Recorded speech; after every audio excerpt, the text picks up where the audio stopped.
It was kind of clear that it was a very close race here today, but which one would I take home? Which one would I recommend to you? And which one would you take home? Tell me in the comments. I have to say, both are really on top of their segment. Excellent vehicles, no doubt.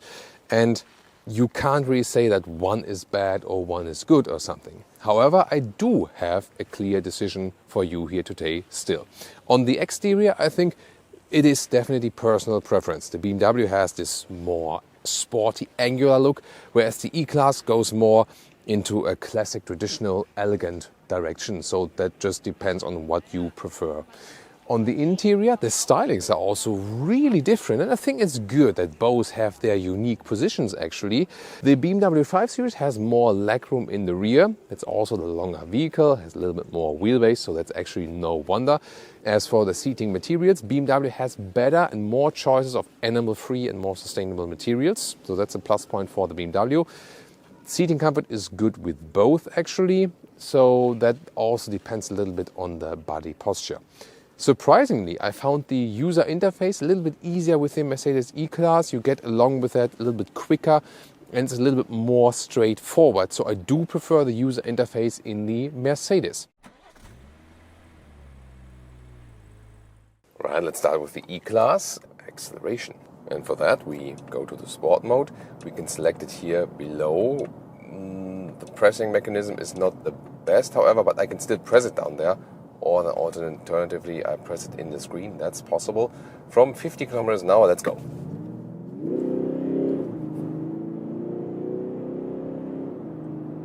100.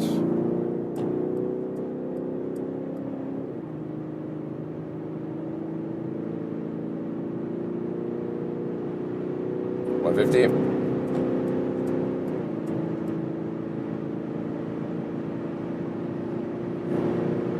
Still going. 180. Plop, that's 190. Almost 200 kilometers an hour, 125 miles an hour. Now here, motorway driving. The Sport mode, have a little bit more feedback from the steering wheel. It reacts quite quickly, and that is unusual for Mercedes. So if we compare previous generation E-Class to this generation E-Class, clearest difference is that it now feels sportier in the ride, especially from the steering. When I do a lane change, for example, see here I hardly have to turn the steering. In the previous generation, that was different. So more sensitive, that steering now, and the overall ride is also sportier, also with the air suspension here. So also difference here, 5 Series E-Class. Here I have a full air suspension as an option. That gives me that very cool, typical E-Class ride as well. I can also go back to the comfort mode, then the air suspension is a little bit softer. And although this E-Class has become sportier with this generation, we still have some kind of comfortable, floaty ride. Then assistance systems, let's set it here to the cruise control in the adaptive mode, and also the active lane keeping assist. See here, this motorway bridge is a little bit bent to the left. And look at how smooth the active steering goes. You can hardly see it moving, and it still keeps this slight left corner, so a high elaboration from this assistance system. So that's really, really impressive how good the assistance systems are overall. Such a good insulation here. We hardly hear anything from the outside. That's super impressive. It's extremely silent. Leah's already getting a little bit sleepy because she's so relaxed. Yeah, that's always a good sign as well. So when you see that your passengers are just relaxed, even if you did a recent acceleration or so, wow. So this is such a great ride here, and you really have to think about, also comparing to the Mercedes S-Class, what is the S-Class delivering more than the E-Class here? And I have to say, space in the rear for chauffeur reasons. Everything else, the E-Class is just way more than enough. Before that, crucial for that is here this motorway switch. Once again, we go back to the Sport mode. At least it only took me one click, even though I had to look down. Now I accelerate out of the corner. What a nice and smooth ride. Beautiful. There we go. So even though it's not the most powerful engine, 120, it's still a lot of fun and way more than enough. 140 kilometers an hour, 150.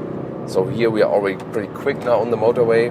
And even here at these higher speeds, 160 kilometers an hour, it's remaining very silent. Wow, really impressed definitely with this one. Can the 5 Series do anything against this? Now to the BMW 5 Series. Let's see here this U-turn. It did work, but it was close. So you feel here agile enough in U-turns, but the Mercedes E-Class just has an edge there. Yeah, and then said a little bit longer wheelbase, also a little bit longer overall length, 11 centimeters, or like 4 inches. So yeah, it does also feel a little bit larger overall, but that might also be, you know, like the architecture of the hood and so on. I feel that the E-Class has actually, yeah, just let's say a lighter feeling visually. This one here is lighter on paper as for the real weight figure. Let's see if we feel anything of that while driving. Let's go to the sport mode for acceleration. Here we start from 50 kilometers an hour. Let's go.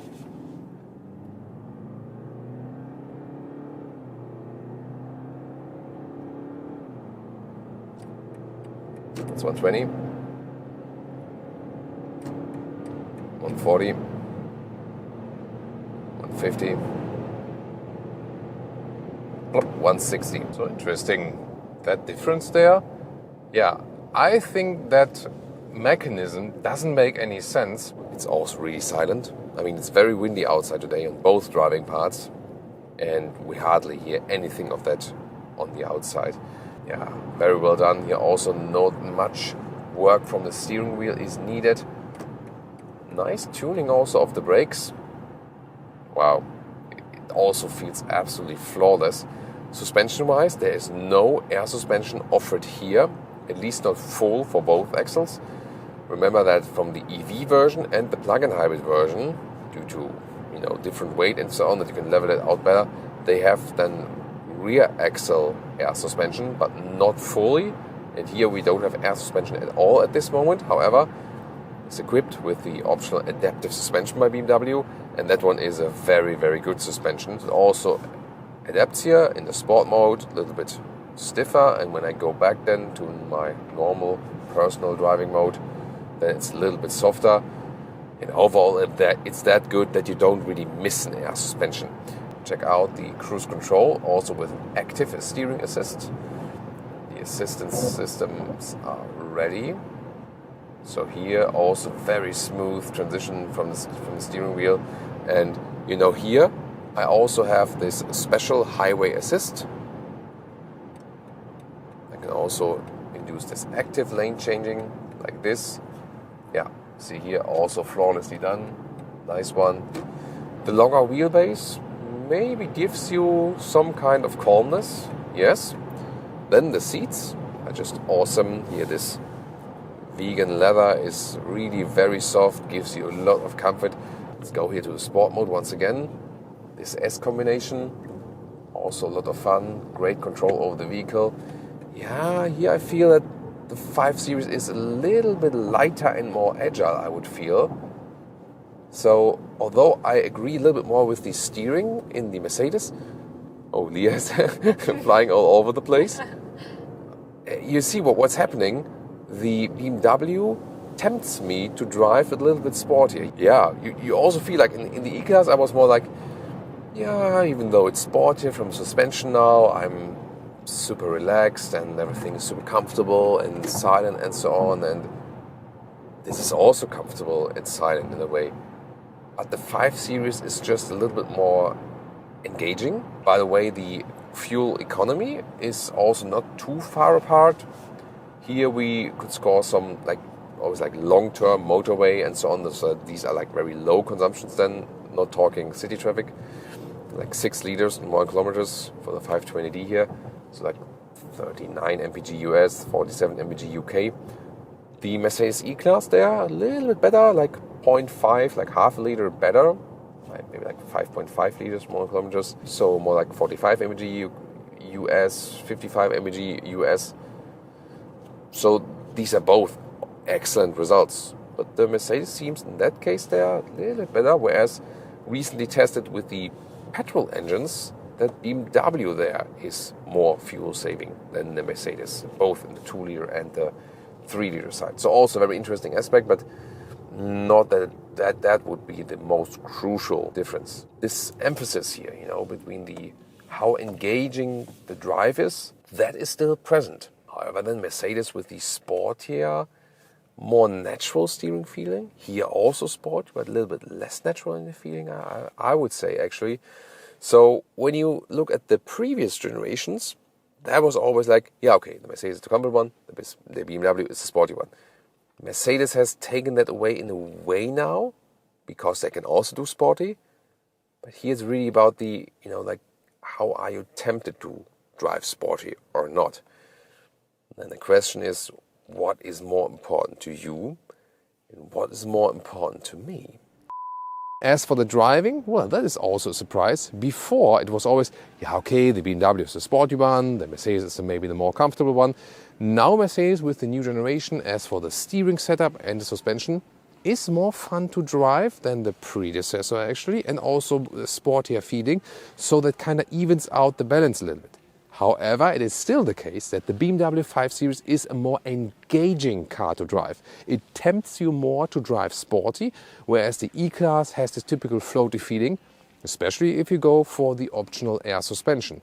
Overall, I have to say, since the rear axis steering acts in a wider way, it helps you more when parking in and out and so on. And you have this nice, floaty, comfortable ride. And I also feel it's a little bit more silent, overall more comfortable, especially for passengers. At the same time, you don't lose too much sportiness. So overall, I would today go for the Mercedes E-Class with the combination of this typical E-Class floaty ride. At the same time, I have driving fun and the better user interface. However, the BMW still has a good point with the seating materials, with the overall comfort it offers, and also with the engaging ride.